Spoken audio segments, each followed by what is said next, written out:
Hello everyone, and in today's video we'll be looking at how we can manipulate vectors to get different locations around the player. So the different types we'll be looking at is just a simple getting a location in a sphere around the player, and then a torus so that it won't get too close to the player. Then we'll look at making an arc around the player. And finally, we'll take that arc and we're going to make a more advanced version, which will actually create parameters that we can manipulate this arc very easily, and it will update to our manipulations.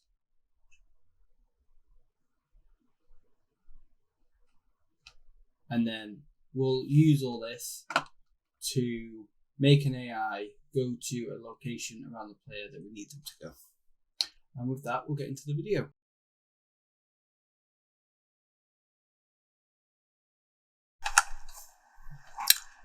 Okay, so just to get started, we'll go through with the setup that we've got here. So I've just set up a simple AI character that every 5 seconds switches between these two states. One that is moving random, and the other that is going through our different traces.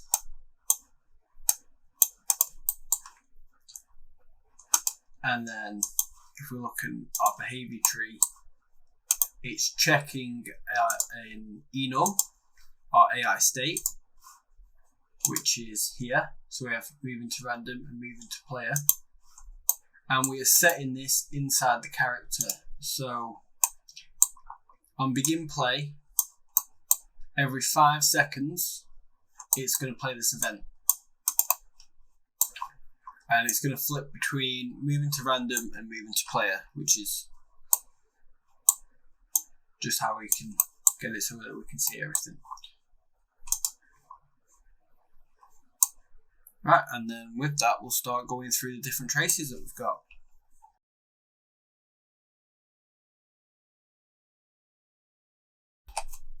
Okay, so to start, we're going to go through our most simple trace, which I'm sure if you've ever worked with AI, you've definitely made this task before. But if we go into our locate player circle, all that we're doing is we're getting the player character and their actor location, and to get an origin point for this node, get random reachable point in radius, and with our radius variable plugged in that we've made editable. And so what this node is doing is we're just basically drawing a ring or a sphere around the character, and we're getting a random point within that trace. And then just see here is the traces just for the debug. So usually you'd have that plugged in there, and we wouldn't have this second part of the sequence. So yeah, I'm sure we've all done this before, but then, and just to compare it with our locate random, we're doing the exact same thing, but we are getting it from the AI's location. And now if we just quickly show it off, it should run around. And then you see you'll get a random point, it'll wait, and then it'll run off again. And then with that, we'll start getting into the more complex traces.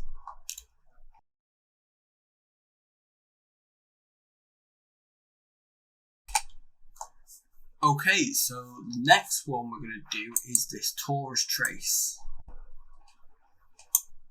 And what we're basically doing here is we're drawing our circle around the player again. But as you can see with our debug, we're also making a zone that the AI can't go to, which is good for things like ranged enemies, for example, which you want them to go towards the player, but you don't want them to go too close because you only need to shoot at the player. And how we're doing this is we're getting our random reachable point, which we plug our thickness variable into. Change the name to Taurus. But then we're actually getting the AI's location and the player's location to do this look at rotation and get a forward vector from that. And then with our inner ring radius, we're creating a vector by multiplying the forward vector and the radius, and we're adding that to our random pointing radius. So we're not actually drawing a torus. Instead, we're drawing just our normal circle, but we're pushing that location by our inner ring radius, so that any location that we make gets pushed outwards, and that's how we create our sphere, or our torus rather. And that's plugged in, so we'll just test that.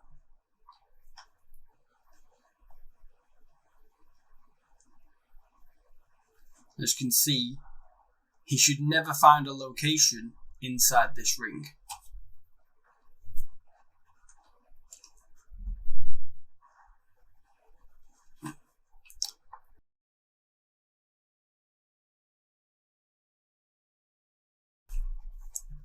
Okay, so next up we have our Ark Trace, and I found that the Ark Trace is just an improvement upon our Taurus, because if we're using it for the same reason, which is getting a location for a ranged enemy, with the Taurus we create a situation where the AI will run past the player to get to their target. And really you don't want that, because it just seems like pointless movement. You want them to get kind of like a closest point within that torus, which looks more like an arc. And so if we look at what's happening here, we're getting a look at rotation, like last time,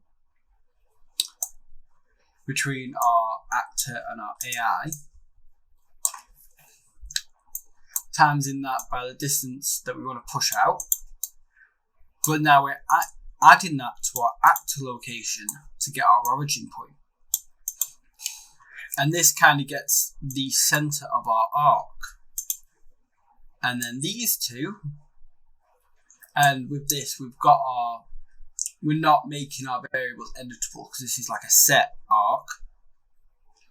So this is a 90-degree arc. So we're taking half, which is 45 degrees.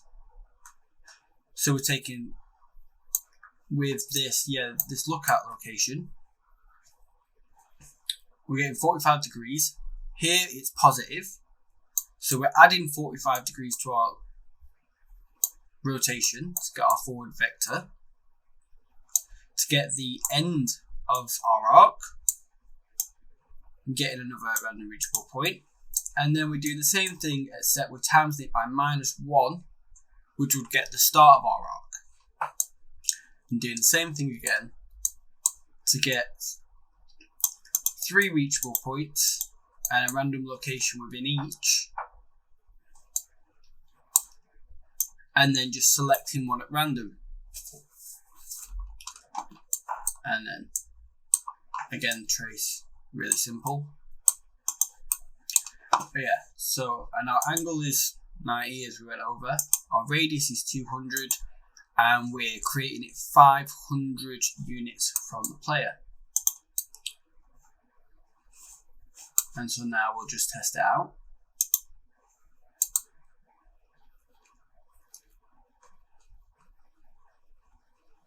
Yeah, and as you can see, we create an arc, it gets a random point. We'll try and, it's supposed to be a closest arc, so we'll try and, yep. And then it gets a reachable point. I think he went to the wrong location there, and that is just because, as you remember with the other one,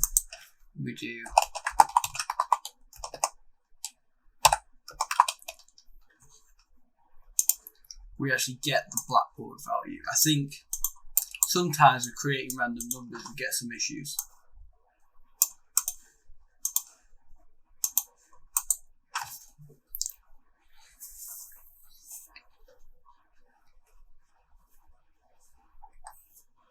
And then as you can see, yeah, now it actually runs to the location.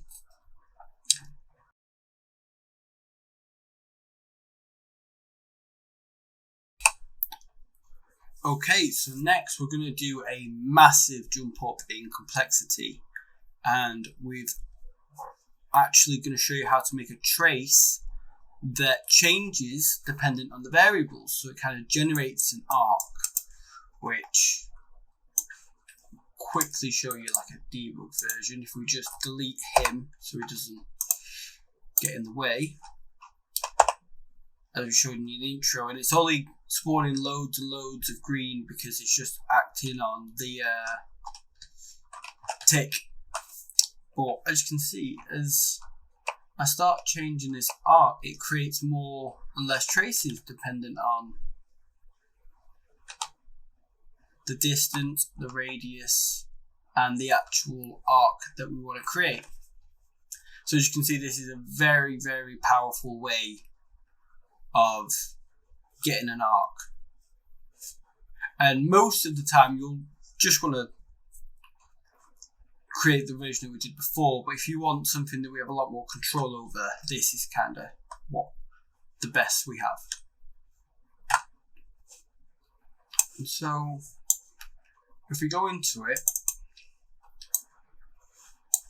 we are doing some very, very complex maths.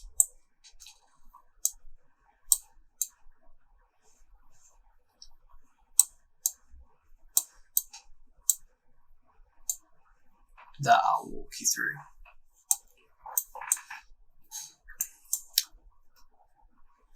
So, if I just drag this onto the side,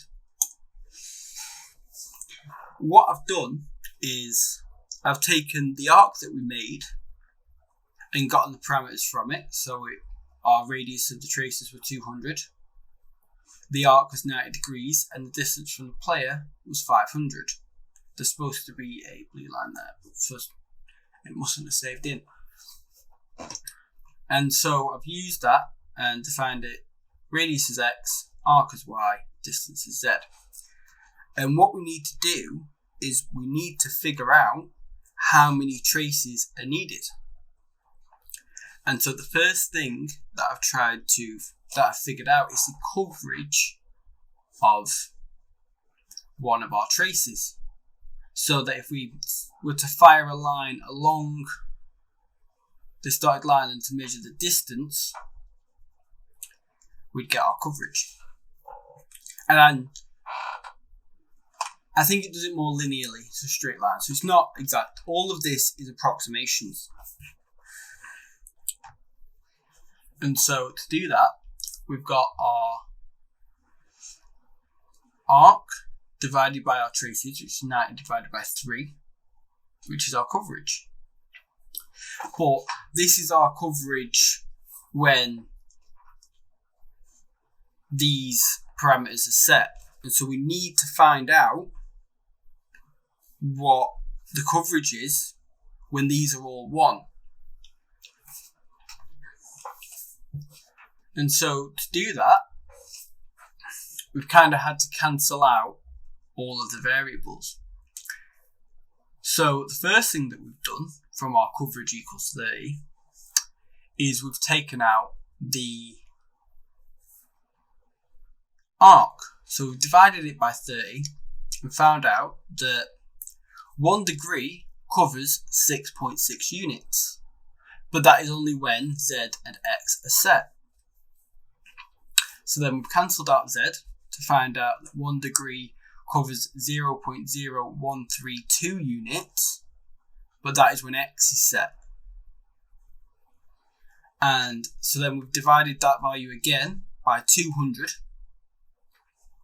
Find out that 1 degree covers 0.000066 units. And again, this is an approximation, but also computers only let you go down to a certain number of decimal points. So I don't think we're actually able to put this 6 in. But from here, yeah, we've worked out our coverage that we can then, which is here. But we'll go through the rest first. And so now we know, because these three will be editable, we know our radius, we know our angle, we know our distance, and we know our coverage. But now, for this arc generator, we need to know how many traces we need, the distance between them so that we can place them, their coverage once the variables are set, and our radius per degrees. And so we know we calculate the amount of traces by dividing the coverage by the angle. Then B, the distance between them. We get the traces that are needed and we divide it by the angle. C, the coverage, which is we get our radius, we times it by 2 to get the diameter, and then we divide that by the coverage, which is n. And then finally, the radius per degrees is our coverage times by our distance, and then we divide that value by our angle, which is all some very, very complex maths.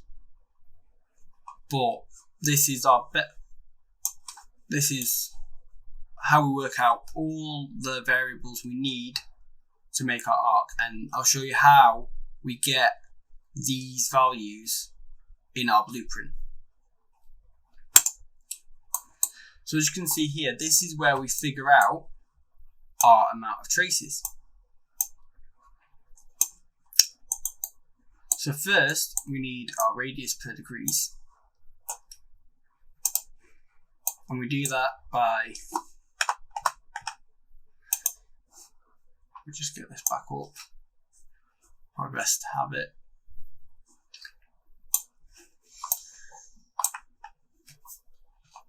Oh, I won't let, yeah, of course. So our degree per unit, as you can see here, I've set this as a different value from the value that we figured out. And I've done this because the 0.000066 creates the traces a little bit too perfectly. And we miss a lot of space because of that. So by making the value larger, we're kind of overlapping our traces a little bit so that we can cover more space. But yeah, so if we times our degree per unit by our distance, which is one of our editable values, and then times that value by the angle to get this, which we then can use to get our traces. So we get our diameter, times it by our radius per degrees, to get our coverage, and then we divide that by the angle to get the amount of traces needed. And because we're working with floats and we need a non-decimal value, we round it up. And then we just need to clamp the value because sometimes it can form one trace, which isn't really what we're looking for. You need at least 2 traces to make an arc, although it can also be argued 3.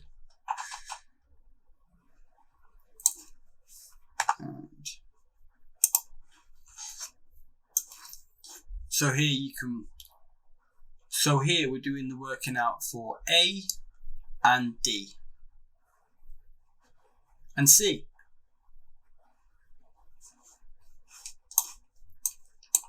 And then once we've done that,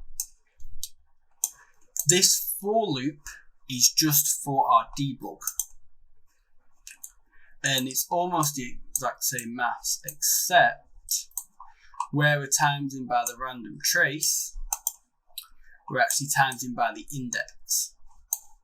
And so I'll do a little scroll over here, just so in case you want to copy the debug. but we'll go through it a bit more here.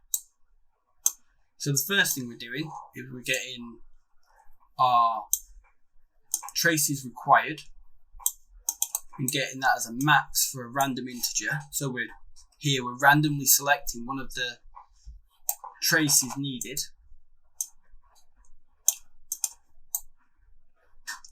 And we're doing our look at rotation.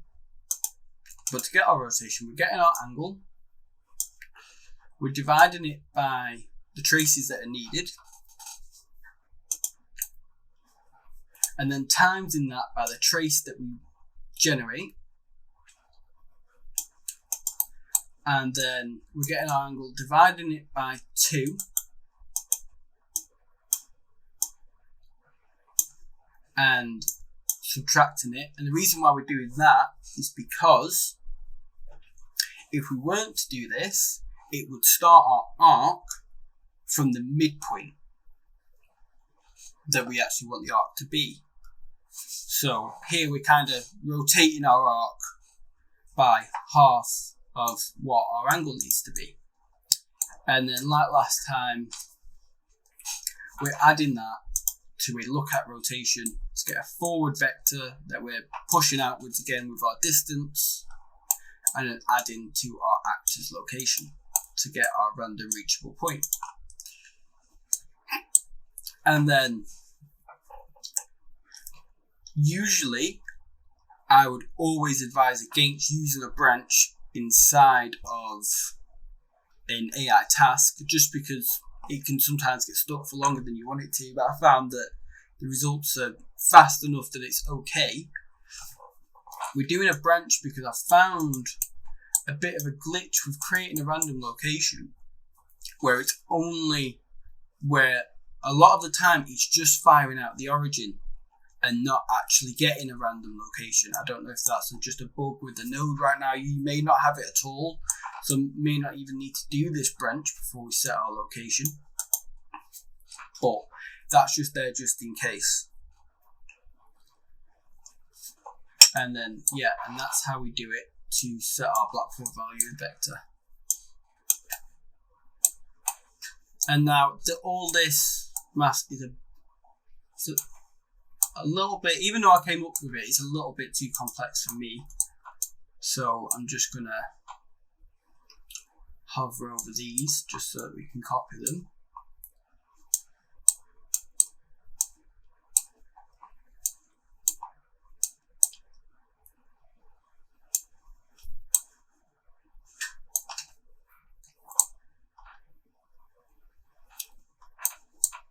Right, yeah, and that's how we make our arc generator. Now, before we leave the video, I just want to show off the versions that I've created for the intro so that we can actually show them off as a button prompt. So here's our circle. Here is our torus. Our arc, where you can see we're doing pretty much exactly the same thing that we did in our AI task.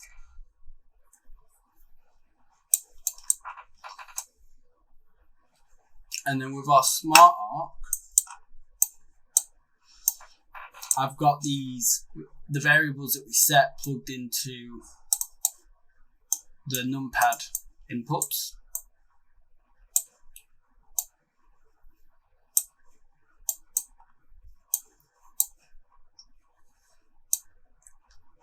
And then we're doing it on a tick just so that we can more accurately see it change. But as you can see, it is the exact same maths.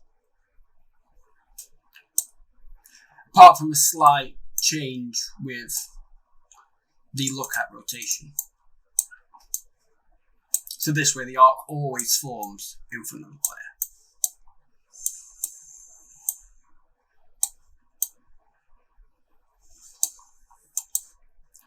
And then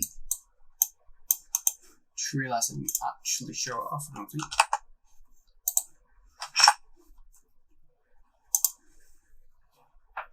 So we'll get our AI, pop him back in.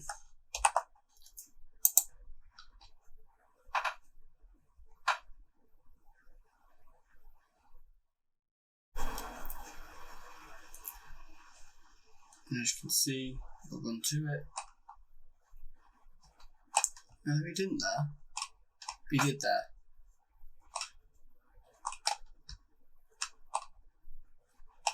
Run to a random point again. Yep.